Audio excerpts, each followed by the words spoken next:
So I had done some things for my CEO and had made him happy about some stuff. And one day he asked me to come into his office for a cup of coffee. And I was so young and stupid at that time. I didn't realize that he had a whole agenda set up. And he asked me a simple question. He said, Clark, in your opinion, what's the three biggest problems we have in our company right now? And I said, oh, that's easy. Right now, we're losing our senior technicians who are the backbone of our company, like they're going out of style. We can't staff them because everybody knows we have bad turnover. And lastly, our skills gap is just going through the roof. And we were literally on the trend to go out of business. Not because we had a lack of business, but because we had a lack of people to do the business. And so he then told me that I was the VP, I was now the VP of HR. And I said, Wes, I don't know anything about HR. And honestly, I don't want to know anything about HR. And he said, well, I think that's actually a good thing. And that was a real key moment in my life, because that's one of the things I found out in the long run was that there were certain things that I didn't know I wasn't supposed to do, that I was supposed to do things a certain way. But as a finance person, you're just thinking in terms of results. You're just trying to get the results you're trying to go for. And so what ended up happening was that we cut our turnover by 40% relatively quickly. We identified our organizationally specific root causes of our turnover, and we just either minimized them or eliminated them. Next thing you knew, we could start recruiting people because everybody was hearing of all these great changes that were going on in the workforce. And the next thing you knew, we became one of the major players. That organization went from like 150 million, and right now they do 1.4 billion. And again, that's that whole concept of people and profits working together. Right, and that gets us to what your number one myth, which is that it's oftentimes with HR, it's the conventional wisdom is people then profits. Right. And go ahead and speak to what you think about that. Okay. I mean, for years now, for decades, they've had this question out there of what comes first, people or profits, and most people now know that the right answer is people. And you hear a lot about that, and you hear a lot about people first and all these other things. The problem I have found with that is that, number one, I think it's a false question because it's forcing you to pick one or the other. And I think actually there's a third option, and as you pick both and you make them co-equals, that they're both equally important. If you don't do that, you pick one or the other and put the other one above, then the next thing you know, you've got conflict, and that's just not a good thing. What you try to do is you try to make those co-equals, and from then on, you have a whole different perspective of how do we get people and profits to work together. For instance, here at the hospital right now, there's an imaging machine that costs literally millions of dollars. And everybody in the building pretty much agrees that we need that machine, okay, up in this part of New Hampshire.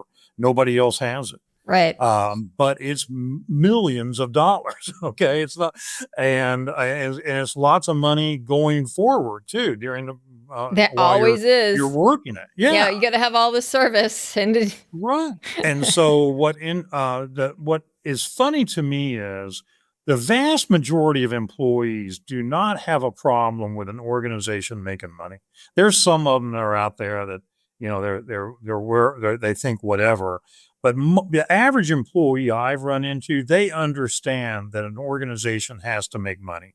They have to pay their investors, they have to pay the bank, they have to buy these capital equipment, et cetera, et cetera. And so they understand all of that, and they don't have a real problem with it.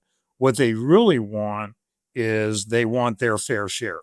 They want the value that they're bringing to the company is they want to be compensated for that. And that gets us back to your original origin story. And by the way, I don't think it's just enough that you challenged the convention, like you can't, I don't think it's just enough that you came at it with fresh eyes, because we've seen a lot of finance people slide into people side, and what they did exactly the opposite of the conventional wisdom, which they put the finance over the people.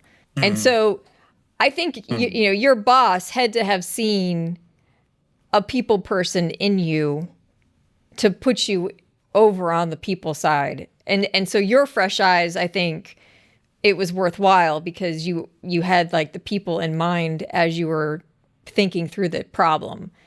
Right. But we've seen it that in fact, we've been in many places where we've seen, and I'm an MBA, so I can say this. We've seen the MBAs come in and do the finances and really not think about the people at all. Right.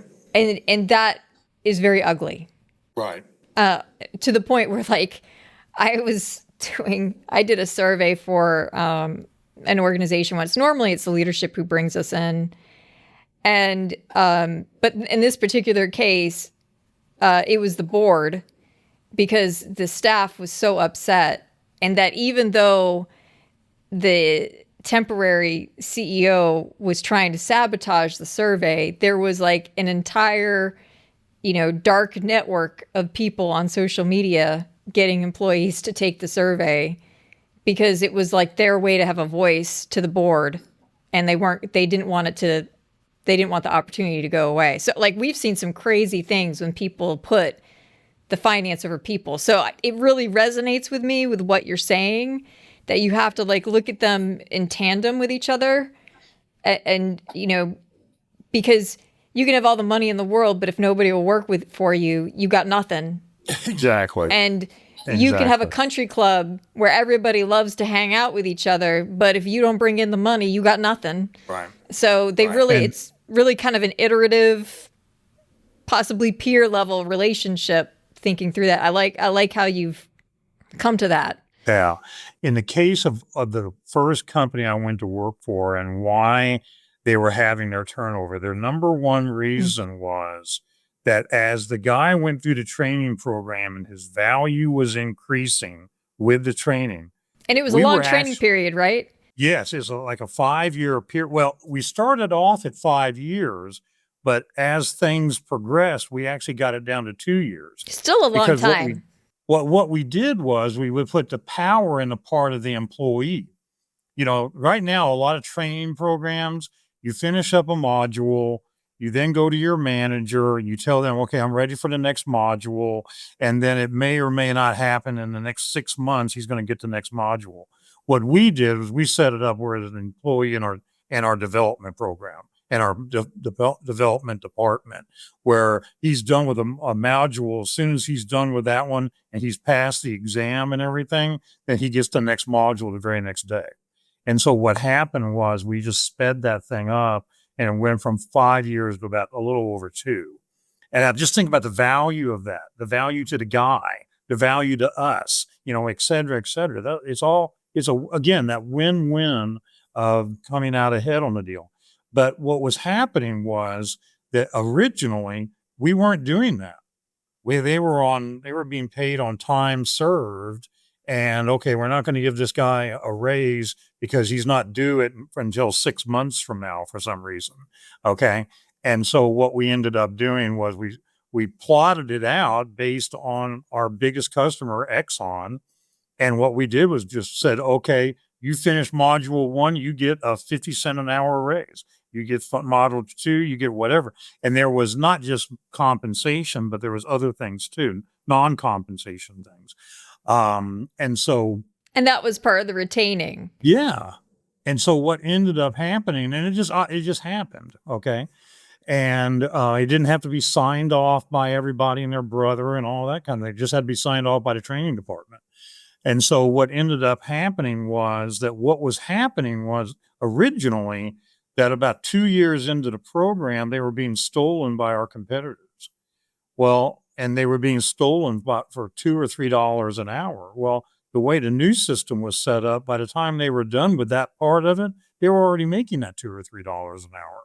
and they've been making it for some time. And they all, not only did they not have a reason to leave financially, but they also felt like I'm in an organization that's treating me fairly. Exactly. And that's a huge part of it. I'll be honest with you. That was one of our there was a couple of different times in that particular company in executive meetings when we were all looking around at each other going, why didn't we figure this out a long time ago?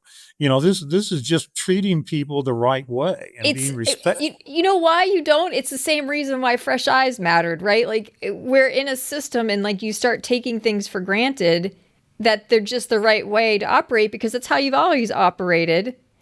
And so you stop Right. seeing everything. And back to your fresh eyes things where all of a sudden you've got somebody coming in that and again, I was strictly focused on what my goals were that were given to me by the CEO originally.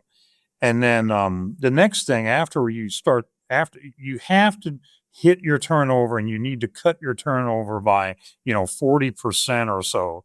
I walk into a lot of organizations where their turnover is 30-40% a year. You're turning over your company every 3 years or so, and that's just you can't have a culture. And that's another thing that I talk about is the fact that, employee, there's an old quote that culture eats strategy for breakfast. Well, my response to that is employee turnover eats culture for breakfast. Okay. Because if you don't have your people sticking around, you don't have a culture. You may have some aspirations, but that's about all you're going to have. And so you got to do away with that turnover. And then secondly, the next thing is staffing. Most organizations are staffed, 70, 80% or so. And what I try to get to, like here right now, we're 93% staffed up. And the only issues we have are those hard to fill jobs. In a hospital, you got your nurses, you got your docs, you got your certified surgical technologists and people like that that have a lot of training. And I define hard to fill jobs as those jobs where the supply is 25 to 50% lower than the demand is. And so literally you've got all this demand for these people that don't exist. And back to your point of rural New Hampshire, yeah, we have a major problem, for instance, with our operating room. And we're having to bring people in through travelers and things like that because simply they're not here. If you're a operating room nurse, you're going to be south of us. You're going to be down toward Boston because you're going to make a lot more money down there. It's Right. just that simple. And that's what it's all about.